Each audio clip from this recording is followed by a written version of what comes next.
কি গো, স্নান টান করে না একটু বেরোবো বললাম তো, কতটা লেট হয়ে যাচ্ছে বলো তো। জানো স্বর্ণলতার বল রিসেন্ট ওকে গাড়ি কিনে দিয়েছে একটা 4 চাকা। আর ওদিকে পাপিয়ার বড় পাপিয়াকে একটা ওই কি বলে আইফোন 16 প্রো ম্যাক্সটা কিনে দিয়েছে। কত দাম হবে? 1 লাখ সামথিং দাম হবে, 1,34,000 তো হবেই। কি ভালো লাগে না বলে এই ব্যাপারগুলো। মুম্বাইকে জানো?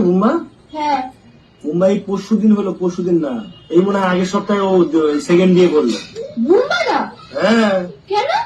তো প্রথমবার বায়না করতো, এই কিনে দাও, সেই কিনে দাও, এইটা কিনে দাও, লিপস্টিক কিনে দাও, আজকারা কিনে দাও, মাস্কারা কিনে দাও, আলেনা ফালেনা, আরে বাবা, লোশন। আরে ওরা দিয়েছে তাই আমি বললাম। আমি কি তোমাকে কোনদিন কোনো কিছু বলেছি? যাও যাও স্নান করে আসো, শোনা স্নান করে আসো, আমিও করবো, তারপর রেডি হবো, বেরোবো তো। আমিও জানি, আমি আর তুমি ভালো আছি না বলো? খুব ভালো আছি আমরা। ভেন্ডির বিচি বাচ্চ, ভেন্ডির বিচি বাচ্চ মানে কি কি বলবে? বাঁচি আরো। ও, বাহ, তাই করে আছি।